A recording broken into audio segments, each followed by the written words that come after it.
আমার মেয়ে ১০০ বার একা একা ঘুরতে যাবে। ওকে আমি বলেছি ঘুরতে যেতে। আপনারা এইসব বাজে কথা বলার সাহস পান কোথা থেকে? আমেরিকায় থেকেও এই ধরনের বাজে মানসিকতা কী করে পোষণ করেন? বলা যায় রীতিমতো কথা কাটাকাটি লেগে গিয়েছে। ফোনের উপর ফোন, তর্কের পর তর্ক চলছে এখন দুই পক্ষের মধ্যে। তাজউদ্দিন সিদ্দিকী বলছেন, ওরা ওরকম সস্তা মানসিকতার আগে থেকে জেনে গিয়ে ভালো হয়েছে। যদি কোনো পাকাপোক্ত সিদ্ধান্ত নেয়নি এখনও দুই পক্ষ, তবে বিরোধ এখনও চলমান। তাজদার এই ব্যাপারে কোনো কথা বলেনি। রওশনারা ভয়ে আছে, সে যদি সত্যি সত্যি বাড়ি থেকে চলে গিয়ে থাকে তাহলে এই ঝামেলার কমার নয়। তাছাড়া সে বাড়ি থেকে চলে যাবে এমনভাবে যেখানে তার হাজারটা যুক্তি দাঁড় করানো থাকবে। সায়না যেখানে খুব নগণ্য একটা যুক্তি, আর এতে করে কেউ বলতে পারবে না দোষ তোমার ছিল। তোমার কারণে সায়না আজ ওই বাড়িতে। তাজদার চলে যাওয়ার সময় দাদিমা আনোয়ারা বেগমের কথা বলেছে তাজদারের সাথে। সে স্পষ্টভাবে বলে দিয়েছে, আমি তাজউদ্দিন সিদ্দিকীর সাথে কোনো তর্ক করতে চাই না। না মা, রওশনার সাথে কোনো রকম বলতে চাই। আমি তাই করব যা আমার মন চাইবে।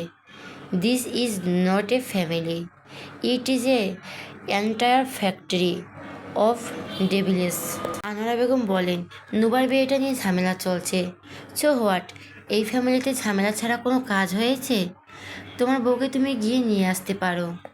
সে আসবে না। আমি একটা জেদি মেয়েকে বিয়ে করেছি। অপদমস্তক রওশনা সিদ্দিকীর ফটোকপি। শাশুড়ির সাথে হাত মিলিয়ে আমাকে জব্দ করেছে। আমাকে পাগল না বানিয়ে সে আসবে না। মহা মুশকিল তো। আমি তাকে জিজ্ঞেস করব সে পাগল স্বামীর সাথে সংসার করতে ইচ্ছুক কিনা, নইলে যেন তাড়াতাড়ি চলে আসবে। Her answer will be yes. Anowara Begum হাসি পেলেও তিনি হাসলেন না। বললেন, শার্ট তো কুঁচকে গেছে দাদু ভাই। তাজদা নিজের শার্টটার দিকে তাকিয়ে থেমে গেল। এই প্রথমবার সে কুচকানোর শার্ট গায়ে দিয়েছে, আর এটার জন্য দায়ী সায়না মমতাজ। হাতের কাছে পেলে আগে ঠাস ঠাস করে একটা দেবে পিঠের উপর। সায়নার বাড়ির পেছনে পেয়ারা গাছ ছিল, সেখান থেকে সে পেয়ারা পেরেছে কয়েকটা।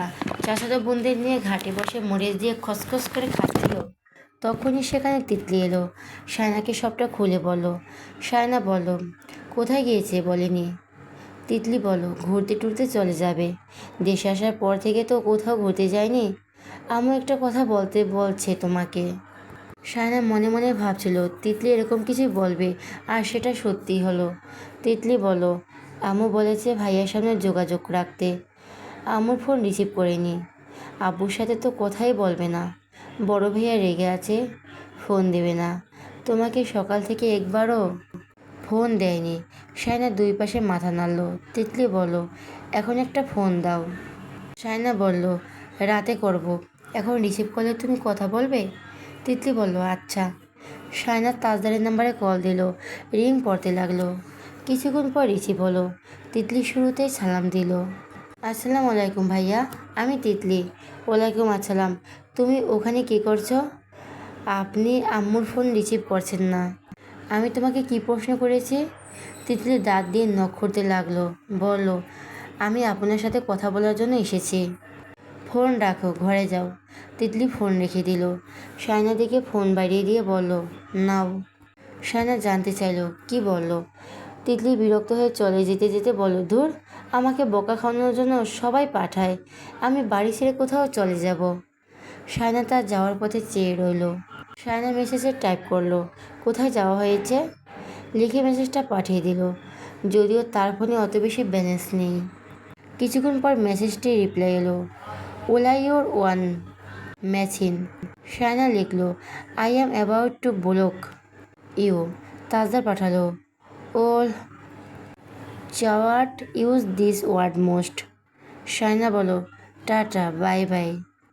ওপাশ থেকে মেসেজ এলো, আমি এগুলো স্ক্রিনশটে রাখছি, সালিশ বিচারে এগুলো দেখাবো। তাছাড়া তুমি ফেসবুকে কাকে কাকে আমার নামে বিচার দিয়েছো, কী কী বদনাম করেছো, আমাকে কী কী গালি দিয়েছো, সব আমি আনিসের কাছে পাঠাচ্ছি। সায়না বলল, এই না দেনছে, আই লাভ ইউ তাজদা সেদিকে মরে গেল না। আনিসের হোয়াটসঅ্যাপে আজ রাতের মধ্যেই সব চলে যাবে। সায়না লিখল, যাকগে বেটা হুমতুর। মানুষ যখন আর কিছু বলার জন্য খুঁজে পায় না তখন এইসব বলে। সিরিয়াসলি কথায় আসে, তুমি বাড়ি চলে আসো। তোমার আব্বাকে বলো তুমি চলে যেতে চাও। এইসব রং তামাশা অনেক হয়েছে সায়না। সায়না বলো, আমি এখনও সুস্থ না। তাজদার বলো, তবে এটাই শেষ নাই ওর? কিসের শেষ নাই ওর? মানে আমি যতদিন দেশে আছি ততদিন তুমি আর ওই নাওরে যেতে পারবে না। শায়নার ব্যালেন্স চলে গিয়েছে, সে আর কোনো রিপ্লাই করতে পারল না। শাহিদা বেগম ডাকছে, শানু, এই বেলায় চুল খোলা রেখে ঘাটে বসে আসিস কেন? ঘরে ঢুকে আয়। শায়না প্লেটে মরিচ গুঁড়া নিয়ে তাতে লবণ আর সরিষার তেল দিয়ে মেখে পেয়ারা খাচ্ছে। তাদের গাছের পেয়ারাগুলো ডাসা ডাসা। শায়না কখনো ছুঁয়েও দেখতো না, এবার কেন যেন খেতে ইচ্ছে করলো। শায়দা ফেললো, ডাল নিয়ে এলেন ঝাঁকাই করে। শায়না বলো, এগুলো কখন ভিজতে দিয়েছ? সকালে দিয়েছি। একটু হাত লাগাবি নাকি একটু শুবি? না না, শোবো না, দাও ছিঁড়ে দিই। কী দিয়ে রাঁধবা? রুই মাছের মাথা আছে, এগুলো দিয়ে রাঁধবো। শায়না ডাল ছিঁড়ে নিতে লাগলো নখের সাহায্যে। চাচিরা এসব যোগ দিল সেখানে। ওই বাড়ি থেকে কে কে শুনেছে সেই সব নিয়ে কথাবার্তা চলছিল। শায়না একদম চুপ করে শুনলো। সবার হাতে হাতে ডালের ছোলা ছেড়ে দিচ্ছে। পাশের বাড়ি একজন জেঠিও ছিল সেখানে। উনি কথায় কথায় বললেন, শানুর বোধহয় অসুখ বন্ধই হয় নাই। শায়না চুপ করে রইল। শাহিদা বেগম শায়নার চেহারা দেখে বিরক্তির টের পেল। বলল, এখনও বন্ধ হয় নাই। তারপর সাথে সাথে শায়নাকে বলল, শানু, ফোন নিয়ে আয় তো ঘর থেকে। আনিস ফোন দেবে অফিস থেকে বেরোনোর সময়, কিছু বাজার সদাই নিয়ে আসতে বলবো। শায়না মায়ের কথা শুনে ঘরে চলে গেল। ফোনটা পাঠালো তার চাচাতো বোনকে দিয়ে। সে চলে যেতেই শাহিদা বেগম সবার উদ্দেশ্যে বলল, ওর সামনে এসব কথা বলিয়েন না ভাবি, আমাদের তো কিছু বলতে চায় না। না, তাজদা তো চলে যাবে, তাই বলছিলাম। শাহিদা বেগম বলল, দোয়া কইরেন, আল্লাহ মুখ তুলে চাইলে তো আর কি। মেয়ে নিয়ে যাওয়ার আগে ওরা আমার মেয়ে দোষ ধরা শুরু করেছে। নিয়ে যাওয়ার পর কি করবে?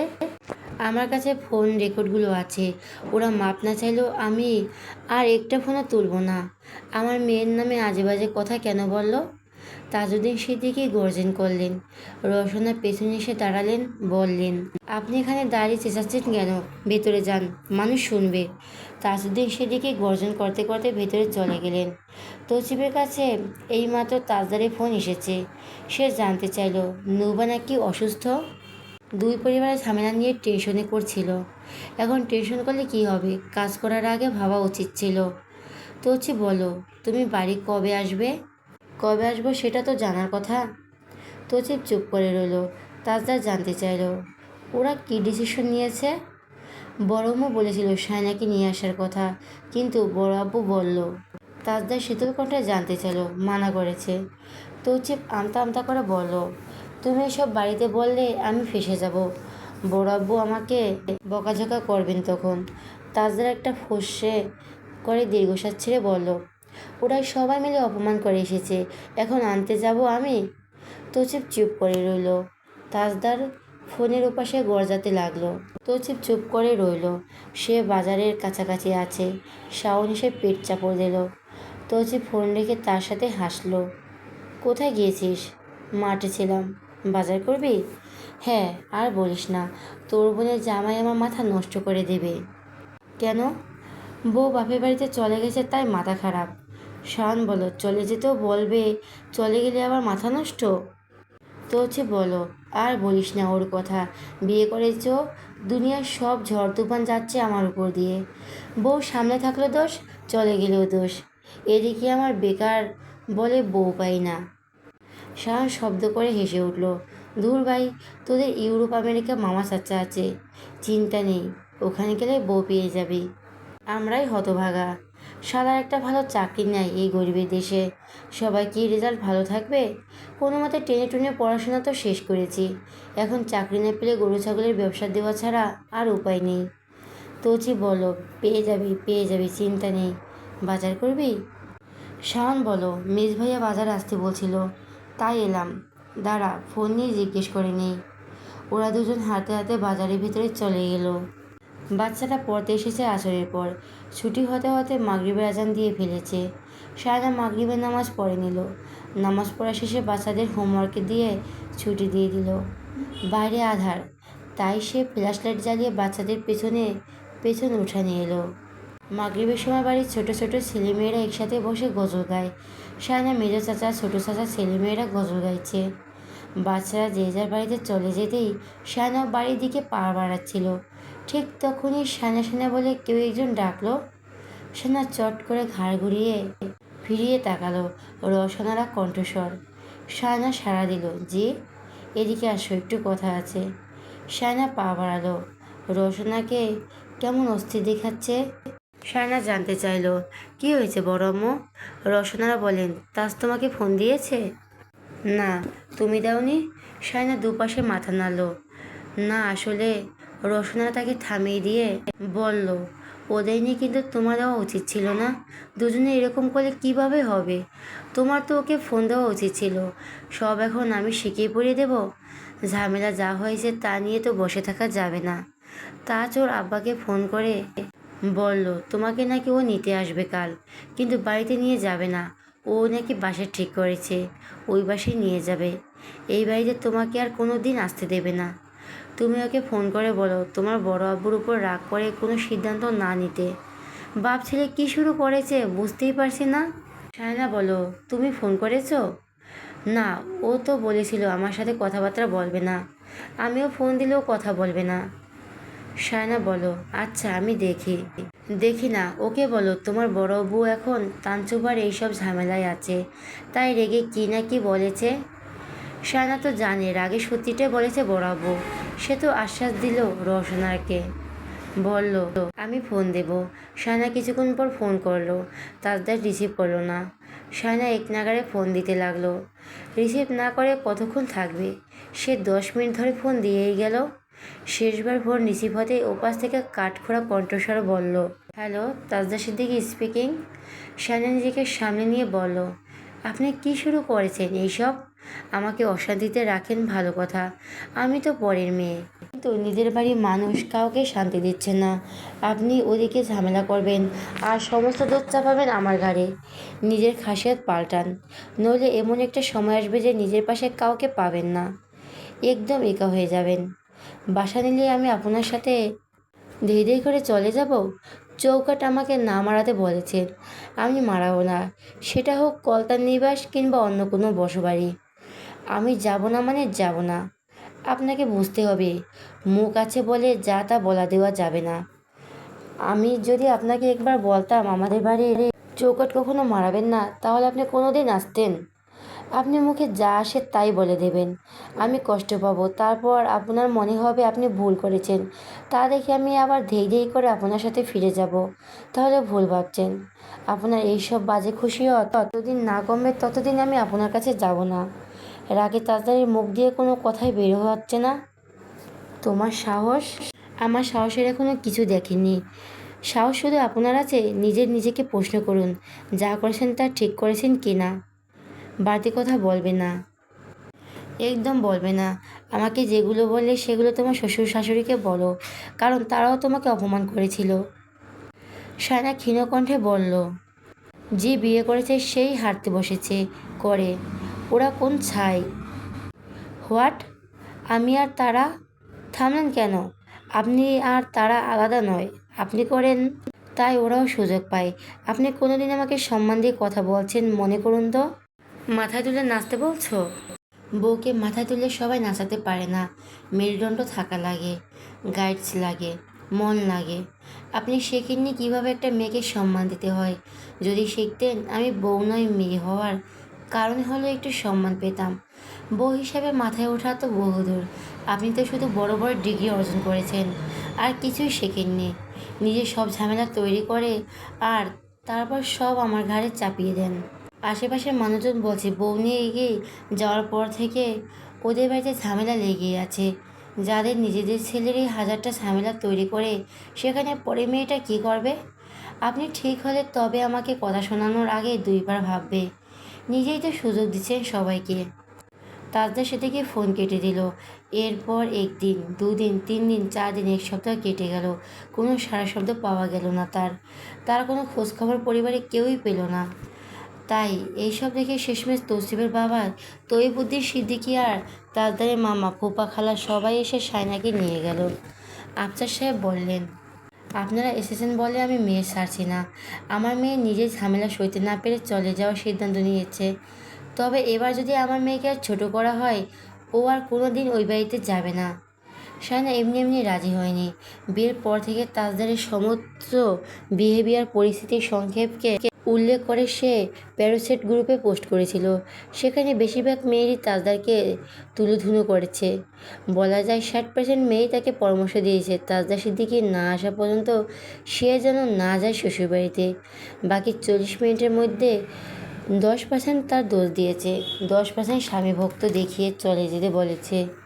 অবশিষ্ট 20% মেয়ে মহিলারা দুই দলের চেয়ে একটু ভিন্ন পরামর্শ দিয়েছে। তাদের পরামর্শগুলো যৌক্তিক এবং বাস্তবিক লেগেছে শায়নার কাছে। তাদের মধ্যে একজন কমেন্ট করলো, খুব বড় ছিল।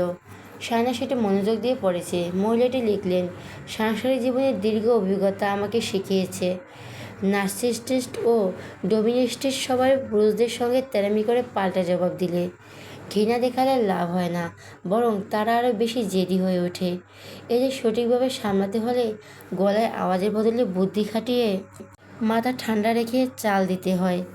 আপনি কয়েকদিন একদম যত্ন আত্তির করতে থাকেন, 1 মাস তার মনের মতো করে চলেন, যেরকম বলে সেরকম করেন। আপনার পোস্ট পড়ে বুঝলাম আপনি একবারও ভালো করে কথা বলেননি, মানে বউ জামাই দুজনের রুট গলায় কথা বলেন। এখন থেকে আপনি তার সাথে মিষ্টি করে কথা বলার চেষ্টা করুন।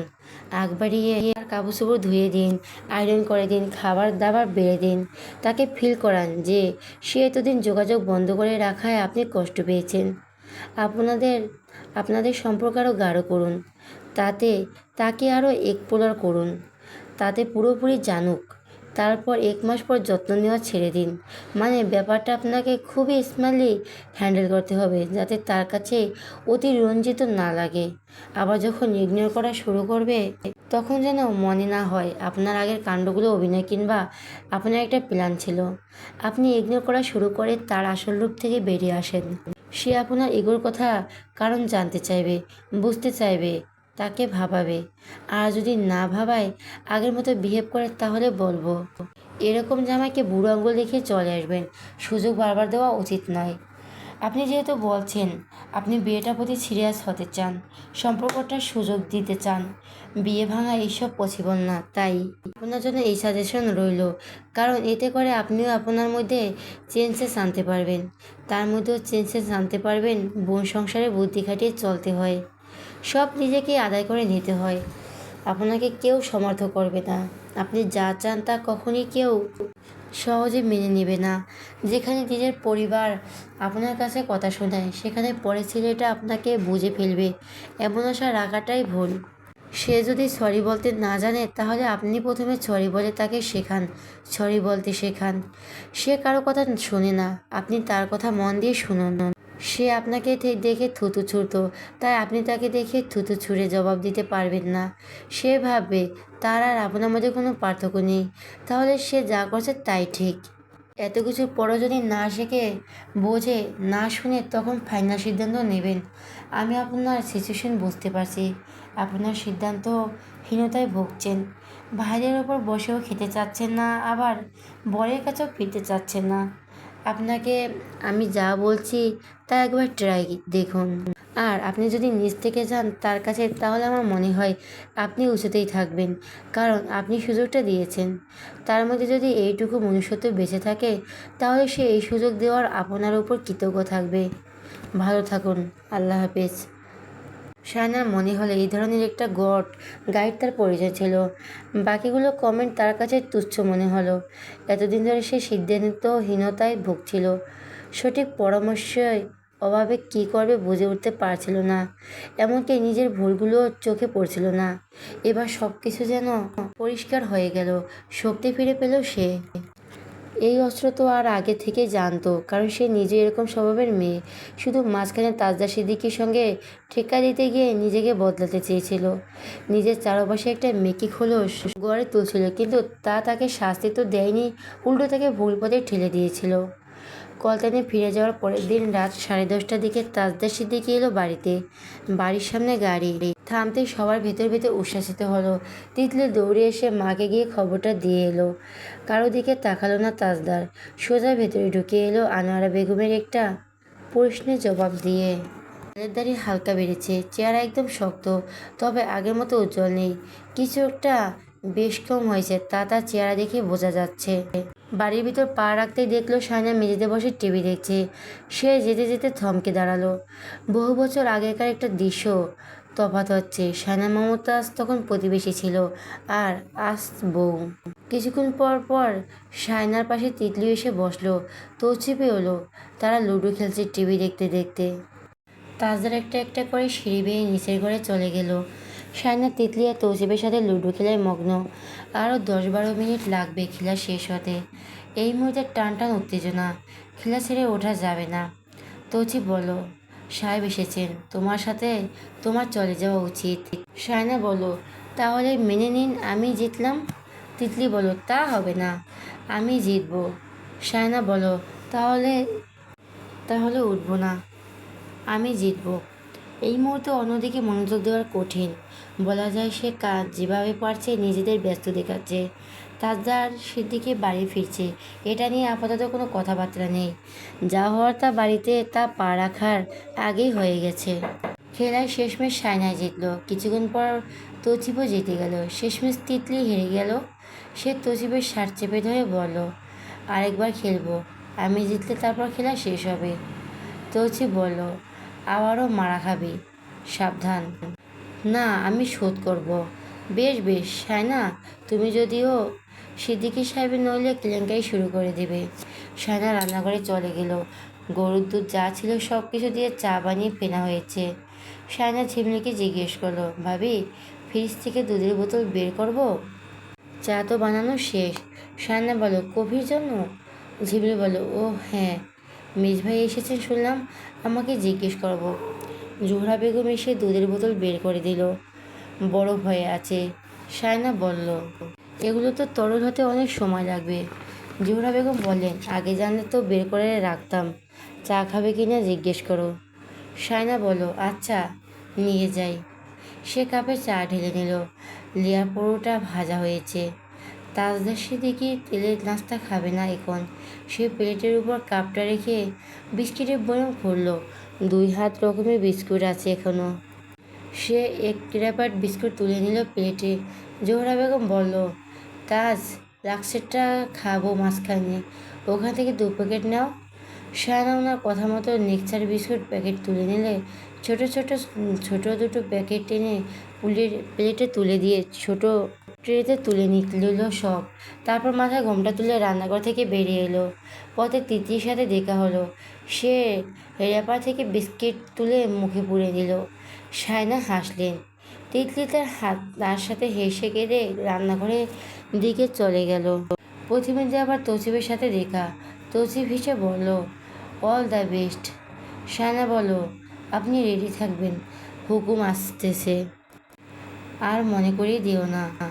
সায়না হেসে বলল। তারপর নিজের ঘরে ঢুকলো ধীর পায়ে হেঁটে। টেবিলের উপর আস্তে করে ট্রেটা রাখলো। তাজদার সিদ্দিকী এখনও ওয়েস্ট কোটাটা খোলেনি। সায়নার উপস্থিতি টের পেয়ে কোনো চোখ খোলেনি, তাকায়ওনি। সায়না টেবিলের সাথে কোমর পেঁচিয়ে দাঁড়ালো। তাজদারের দিকে তাকাতে তাকাতে বিস্কিটের গায়ে কামড় দিল।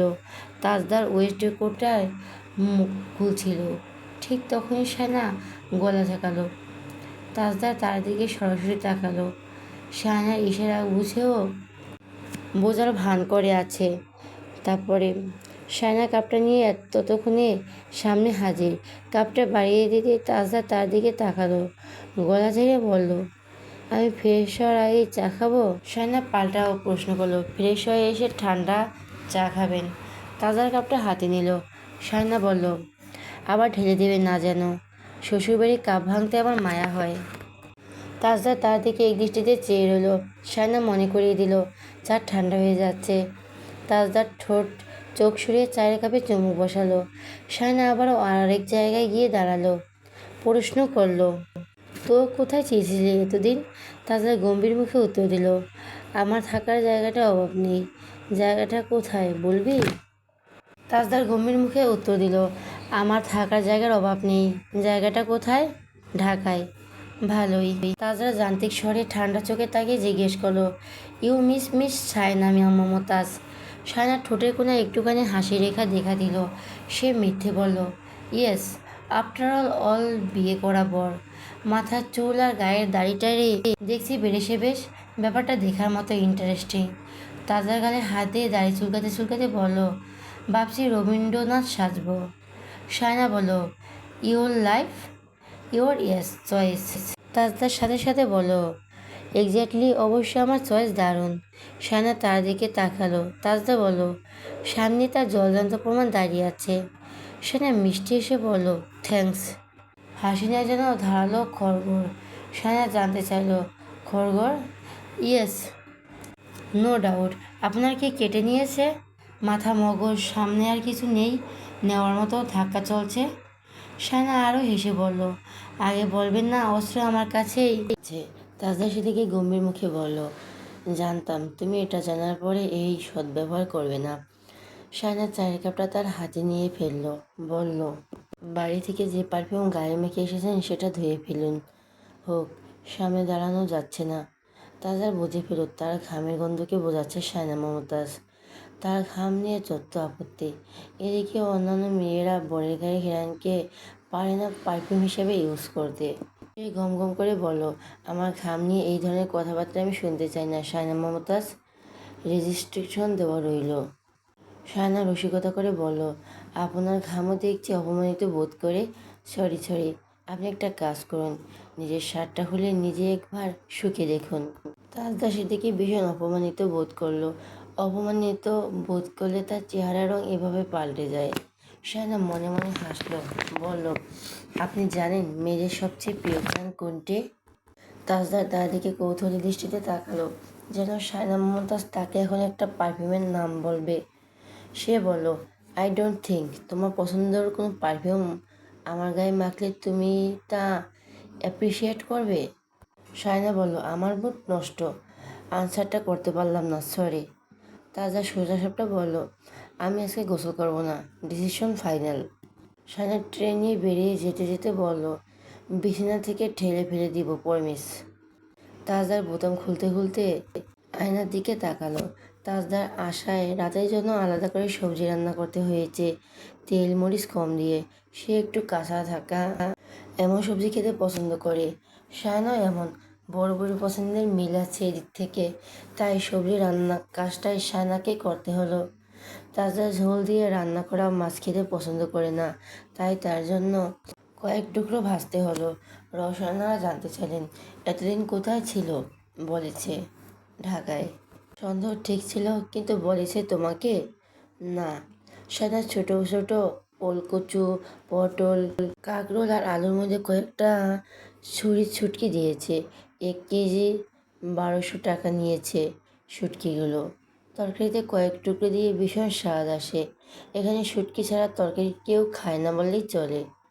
সানা তরকারিটা রেঁধেছে, আর আমরা যে চিংড়ি মাছ রেঁধেছে, সাথে কয়েকটা টুকরো রুই মাছ ভুনা করেছে। তানচুপা ঘর থেকে বেরোনো হচ্ছে না ইদানিং। রোশনা তাকে বলেছে, সব তোমার জন্য হয়েছে।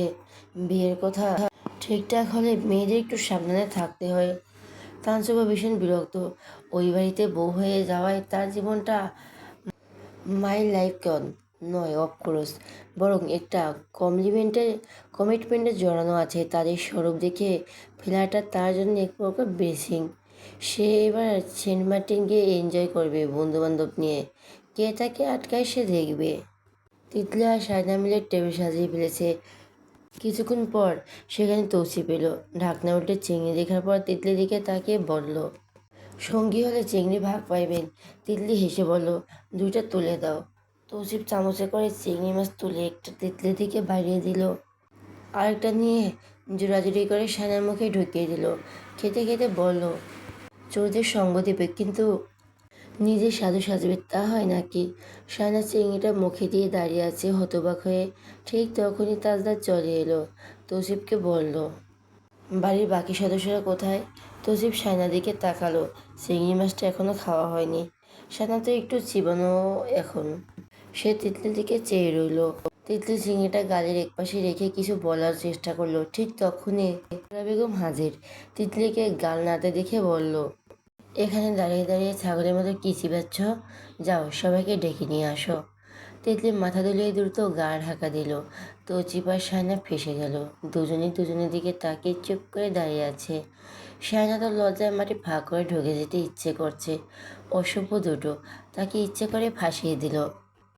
তাজদার চেয়ারে বসতে বসতে দুজনের দিকে তাকালো। শায়না তার পাশে এসে বসলো। বাসনে ভাত বেড়ে দিতে লাগলো। তৌসিফও চেয়ারে টেনে বসেছে। শায়না তাকেও ভাত বেড়ে দিতে লাগলো। তৌসিফ তার দিকে তাকিয়ে কোনো মতে হাসি আটকে রাখার চেষ্টা করছে। তাজদার কপাল কুঁচকে বলল, এই তুই হাসছিস কেন? তৌসিফ সোজা হয়ে বসলো। বলল, কই? শায়না চিংড়িটা খাওয়া শেষ করে বলল, এখান থেকে দিচ্ছি, দাও। তাজদার তৌসিফের দিকে তাকিয়ে বলল, এই তোর বাপ জ্যাঠা কোথায়?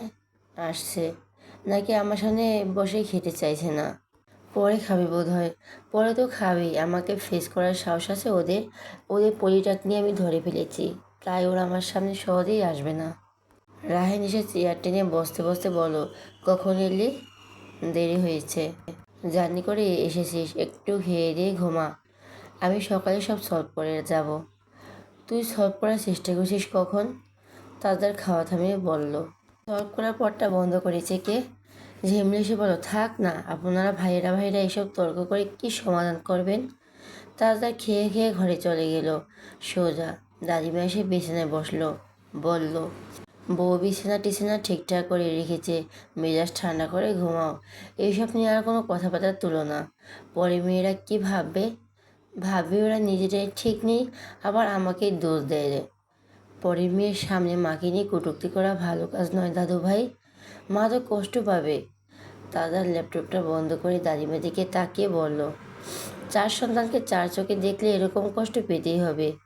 ওই মহিলা আর তার স্বামী সমস্ত সমস্ত পলিটিক্স শিকার। আমি এতদিন কোথায় ছিলাম? তাদের কোনো মাথা ব্যথা ছিল? তুমি তো তার সাথে কথা বলো না, ফোন ধরো না। তাজ কথা বলা কে আগে বন্ধ করেছে?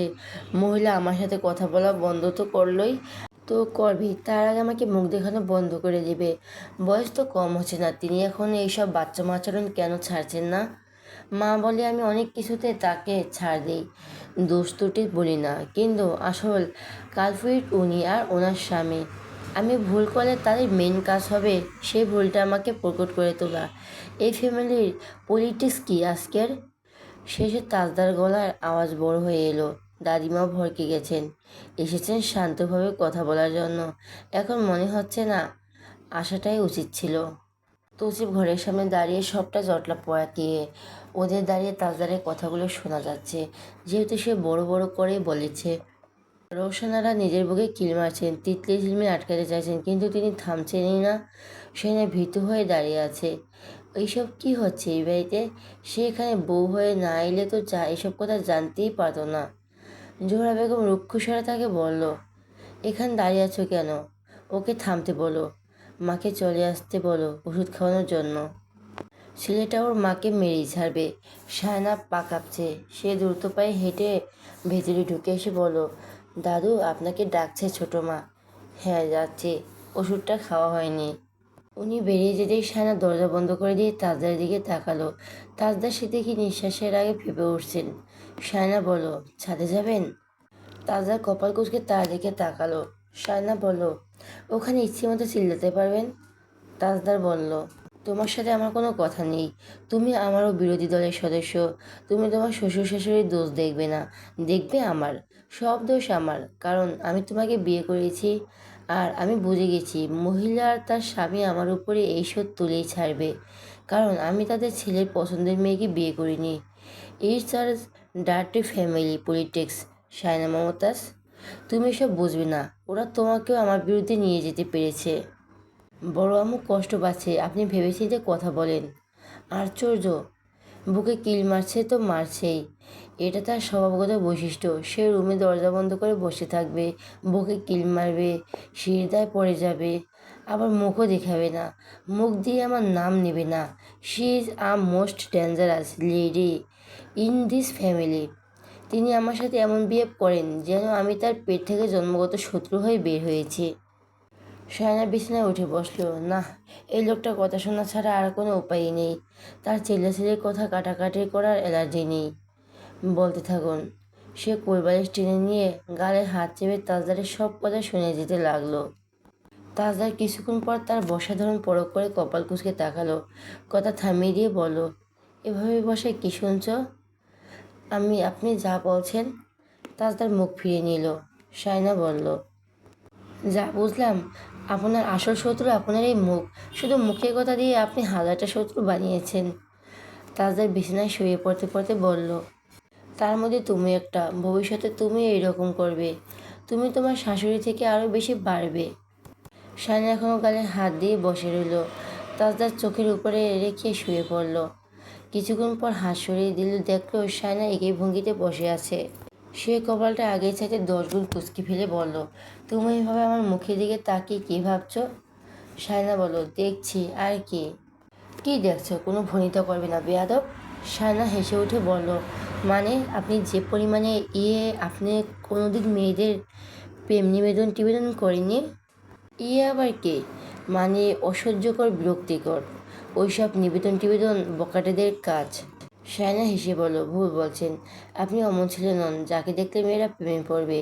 মেয়েরা প্রেমে পড়ে কেয়ারিং সাপোর্টিং পুরুষ মানুষের উপর। আমি ওইসব প্রেমিক ম্যাটেরিয়াল না, আমি হাজবেন্ড ম্যাটেরিয়াল। শায়না ফিক করে হেসে উঠল। হাসতেই থাকলো। তাজদার বলল, পাগল নাকি? থামো। শায়না হাসি থামানোর চেষ্টা করে বলল, আপনি না সত্যি। কি সত্যি?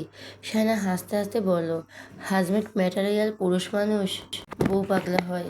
আপনাকে এখন পাগল হতে হবে? শায়না গালে হাত চেপে হেসে বলল, তার আগে প্রেমে তো পড়তে হবে। বইয়ের ভাষায় ভালোবাসা বলেও একটা কথা আছে। এইসব বাসা টাসাও আসতে হবে। তোমার কি মনে হয় যার এতে এত ডেগে আছে সেই সামান্য কাজটুকু পারবে না? শায়না বলল, আপনার কাছে প্রেম ভালোবাসা এইসবের মানে কি?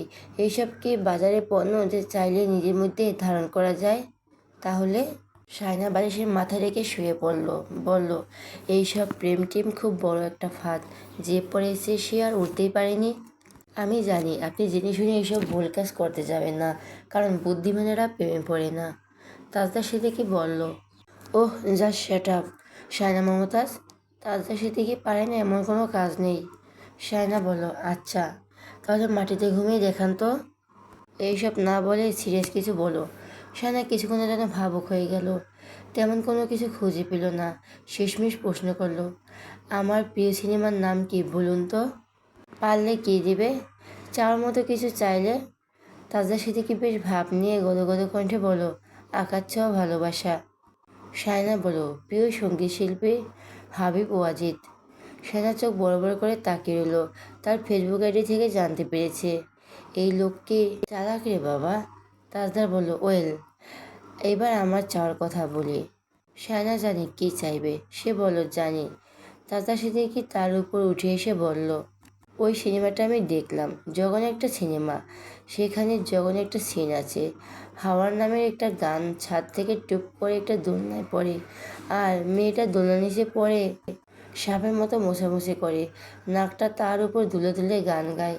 আর আমি সেটা তোমার ওপর এক্সপেরিমেন্ট করব, এটাই আমার চাওয়া। শায়না বলল, আপনার নিচে পড়ে এমনিতেই চ্যাপ্টা হয়ে আছে, দোলনা থেকে পড়লে সোজা মরে যাব, কোনো এক্সপেরিমেন্ট দরকার নেই। তাজদার বলল, আমি যেটা বলি সেটা করি, বি রেডি। বলে শায়নাকে সাপের মতো পেঁচিয়ে জড়িয়ে ধরল। শায়না রুটি বেলছে পিড়িতে বসে। এতগুলো রুটি কখন বানিয়ে শেষ করবে সে নিজেও জানে না। ময়দার রুটি বাড়িতে সে খেত না। মা যখন বানাতো তখন সে বিরক্তির মুখে ঘুরিয়ে রাখত। আটার রুটি তো একদমই পছন্দ ছিল না। সে খেলে ওই নান রুটিটা খায়, তাও ডাল কিংবা মাংসের ঝোল ঝাল দিয়ে। পাউরুটিও খায়, জেল দিয়ে কিংবা ডিম দিয়ে। রসনা আলু ভাজি করছেন, আলু ভাজি দিয়ে রুটি দিয়ে খাবে সবাই।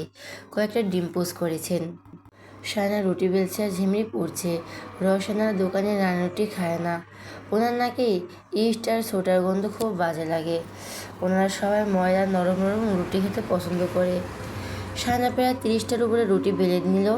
ঝিমলি বেশিক্ষণ চুলার সামনে দাঁড়াতে চায় না, স্কিনের ক্ষতি হয় বেশ। সে বিরক্তি দেখালো রুটিগুলো পড়তে গিয়ে। জোহরা বেগমকে বলল, দোকান থেকে কিনে আনলেই তো হতো, সকাল সকাল রুটি বানানোর ঝামেলার কাজ। জোহরা বেগম কিছু বললেন না। আজকাল মেয়েরা একদম কাজকর্ম করতেই চায় না। সায়না রুটি বানিয়ে শেষ করে ফেলেছে। ঝিমলি এখন একটা একটা পড়ছে। জোহরা বেগম সায়নাকে বলল, ওই চলে আর একটা চাওয়া বসিয়ে দাও। সায়না তাই করলো। হাই হিটের তাওয়া গরম করে চুলার আঁচড় একটু কমিয়ে দিয়ে রুটিগুলো পুড়িয়ে নিল। পোড়া শেষে সায়না পাউরুটি আর ডিম পোজ নিয়ে প্লেট করে। সে যেহেতু ময়দা রুটি খায় না, তানসুপ এসে বলল, আমি প্লেটটা নিয়ে যাচ্ছি, তুমি আরেকটা নাও প্লিজ, আমার খিদে পেয়েছে। ডিম পোচ আর একটাই অবশিষ্ট ছিল। ঝিমলি নিজের খাবার নিয়ে টেবিলে বসে আস্তে আস্তে খাচ্ছে। সায়নাকে আসতে বলল। সায়না ফ্রিজ খুলে দেখলো ডিম নেই। জোহরা বেগম বলল, কি খুঁজছো? সায়না জানতে চাইল, ডিম আর নেই? না, শেষ হয়ে গেছে, আনতে হবে। কার জন্য? সায়না লজ্জায় বলতে পারল না। জোহরা বেগম যদিও বুঝে গেছেন। সায়না প্লেটে একটু ভাজি নিল, দুটো রুটি নিয়ে ঝিমলির পাশে বসে খেতে লাগলো। ঝিমলির পেট উঁচু হয়েছে। সে বোধহয় 7 মাসের পড়েছে। দেবরের বিয়ে উপলক্ষে এসেছিল, নইলে এর আগে বাপের বাড়িতেই ছিল। তার বাপের বাড়ি ঢাকায়। সে চট্টগ্রামে প্রথম প্রথম এসে মানিয়ে নিতে পারেনি। এখানকার কথাবার্তা তেমন বুঝতো না। যদিও এই বাড়িতে বড়রা একে অপরের সাথে চাটগাইয়া ভাষায় কথা বললেও ছোটরা চলতি ভাষায় কথা বলে। বড়রা ছোটদের সাথে চলিত ভাষায় কথা বলে, তাই ঝিমলির খুব একটা অসুবিধা হয়নি। কিন্তু এখানকার রীতিনীতি, খবরদার, সাংস্কৃতিক সব কিছুর সাথে মানিয়ে নিতে তো আর অনেকটা সময় লেগেছে। সায়না তার অনেকটা ছোট বলা যায়। সে মাস্টার্স পাশ করার পর বিয়ে করেছে। সায়না পাতে ডিম পোস্ট না দেখে সে জানতে চাইল, তুমি না রুটি খাও না? সায়না ভেতরে ভেতরে রাগে ফেটে পড়ছে, যদিও ভীষণ রাগ হচ্ছে কেন যেন। বাড়িতে এমন হলে সে মায়ের সাথে রাগ দেখিয়ে একদম ঘরে গিয়ে বসে থাকতো। মা মুখের সামনে প্লেট ধরে রাখতো। এখানে এসবের মূল্য নেই, একটা ডিমই তো। রওশন এসে বলল, ডিম পোস্ট কার কম পড়েছে? জোহরা বেগম বলল, সায়নার। তিনি কার প্লেট থেকে যেন ডিম পোস্টটা চামচ করে তুলে সায়নার প্লেটে দিয়ে প্লেটটা সিঙ্কের উপর রেখে চলে গেল। সায়নার খাওয়া বন্ধ হয়ে গেল। সে উঠে গেল মুখে বাকি রুটিটা গুঁজে দিয়ে। ডিমটা কড়াইতে রেখে দিয়ে ছেঁকে থাকা প্লেটগুলো ধুয়ে ঘরে চলে এলো। ঘরে এসে জগ থেকে গিলাসে পানি ঢেলে খেলো। তাজা সেদিকে আসছে মনে হতেই পালকের পেছনে গিয়ে দাঁড়িয়ে পড়ল পিঠ থেকে, চোখ দুটো সিলিংয়ের দিকে। আঙুল দিয়ে আস্তে আস্তে করে শাড়ির আঁচলে চোখ কোনার জল মুছে নিচ্ছে। রওশনারা কড়াইয়ের ডিমটা দেখে বলল, এটা কার? জোহরা বেগম বলল, সায়না খায়নি। কার প্লেট না কার প্লেট থেকে দিয়েছ তাই আর খায়নি। বাপরে! রওশনা ভীষণ অসন্তুষ্ট হলেন।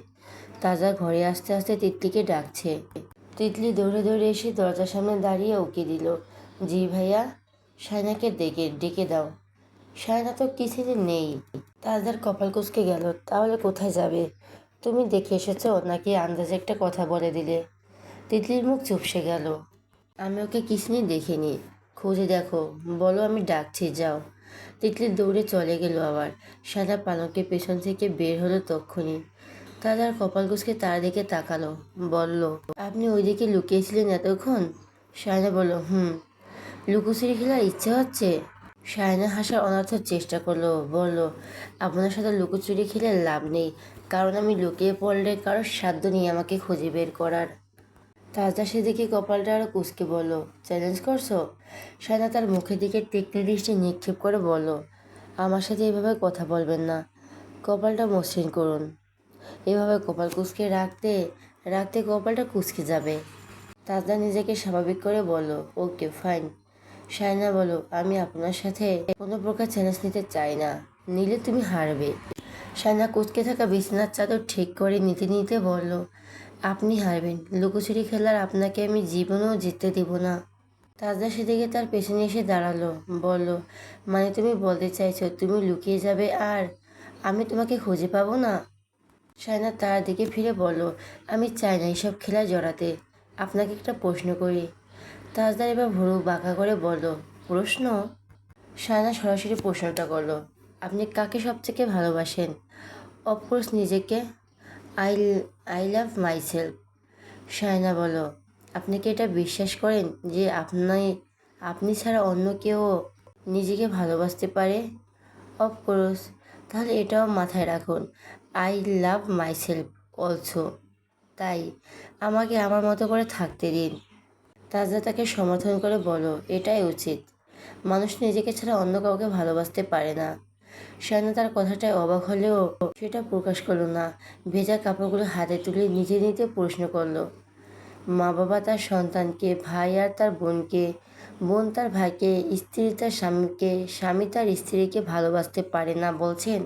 পারে না। স্বার্থ যতক্ষণ ততক্ষণ এসব ভালোবাসা, মায়া, মহব্বত চোখের সামনে থেকে জলজান্ত উদাহরণ আছে।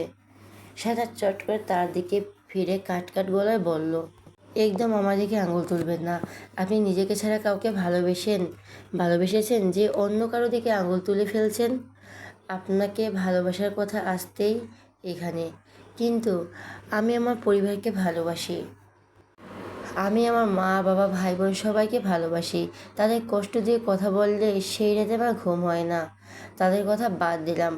আপনার সাথে একটু রুডভাবে কথা বললে আমার খারাপ লাগে। এটার কারণ ভালোবাসা নয়, মনুষ্যত্ব। সেটা আপনার নেই। আপনার একটা মুখ আছে, ওটা দিয়ে আপনি যাকে তাকে যা ইচ্ছে বলে দিতে পারেন। আপনি ভেবে নিয়েছেন যে আপনি সারা জীবন এভাবে গর্জন তর্জন করে সবাইকে সোজা করে রাখতে পারবেন। আপনি মনে করেছেন এটা আপনার জিত। আসলে এটা আপনার হার। আপনি প্রতিনিয়ত সবার কাছ থেকে একটু একটু করে দূরে সরে গেছেন, যাচ্ছেন, ভবিষ্যতেও যাবেন। তাজদার খুব সাবলীলভাবে প্রশ্ন করলো, আমার মনুষ্যত্ব নেই? সায়না বলল, অভাব আছে। মনুষ্যত্ব নেই তাই আমি নিজেকে ছাড়া কাউকে ভালোবাসি না। সায়না বলল, আমি আপনার সাথে এই টপিকে আর কোনো কথা বলতে চাই না। তাজদার তার হাত ধরে ফেলে বলল, ভালোই তো লাগছে, এসো আরও কথা বলি। বলেই সায়নার হাত থেকে সব কাপড় চোপড় নিয়ে বিছানার উপর রেখে দিল। সায়না বলল, আরে কাপড়গুলো ভেজা হোক। বলে সায়নাকে নিজের মুখোমুখি বসিয়ে দিল। সে বলল, অল রাইট। কথা ছিল ভালোবাসা নিয়ে। সায়না বলল, কচু নিয়ে। আপনার মুখে একদম যা ইচ্ছে তাই লাগছে শব্দটা। কারো মুখে এত একটা শব্দ এত বিচ্ছিরি শোনাতে পারে আপনাকে না দেখে? সেটা বুঝতামই না। তাজা তাকে ধমকে বলল, সায়না মমতা চুপ করে বসো, তোমার সাথে আমার অনেক কথা আছে।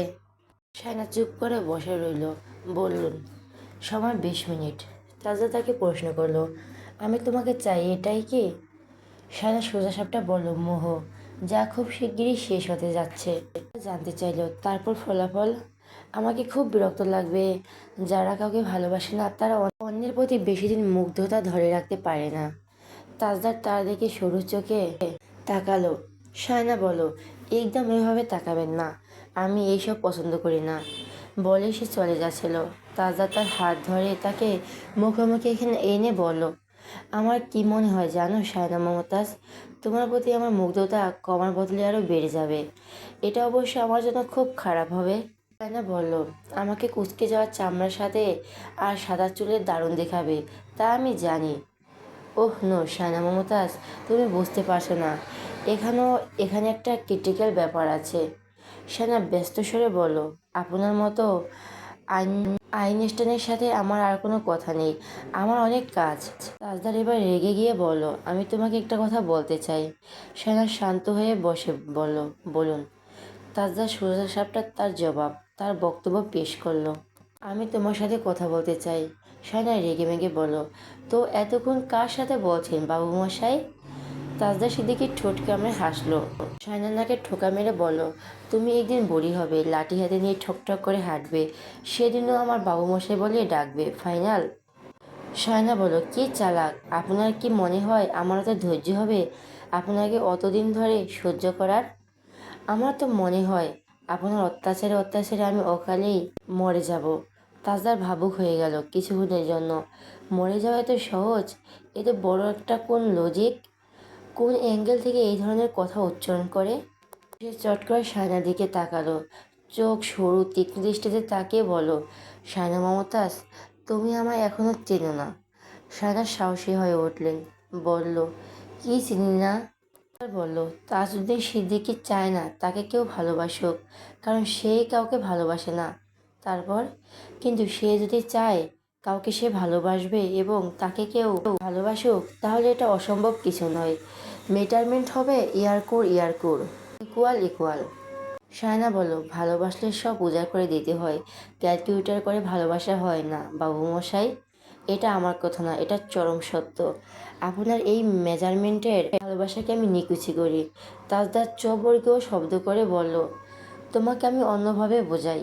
শোনো, ভালোবাসা একতরফা হলে সেটা লেজিস্টিক, অপেক্ষা করতে হয়। কিন্তু দুজনের মধ্যে যখন ভালোবাসা মিলে যায় তখন সেটা হাই লেভেলিটি কালেকশন হয়ে যায়। যদি একজন চায় সে কাউকে ভালোবাসবে আর সেই মানুষটি চায় তাকে ভালোবাসুক হোক, তাহলে এটা কোনোভাবেই অসম্ভব নয়। কারণ সত্যিকারের প্রেমের আর্কিটেকচারের সম্পর্ক ম্যাট্রিক্স শুধু তখনই পার্মানেন্ট হয় যখন দুজনের ফিলিংস ইকুয়াল হয়। ধরো দুজনের ভালোবেসেছে, সেই মুহূর্তে লোড ব্যালেন্স হয় সমান সমান, দুজনের মনে ডাটা রেগুলেট হয়, আর প্রেম একেবারে ফেয়ার ওভার প্রুফ। না, তার এত লজিকের আগামাথা না বুঝে চলেই যাচ্ছিল।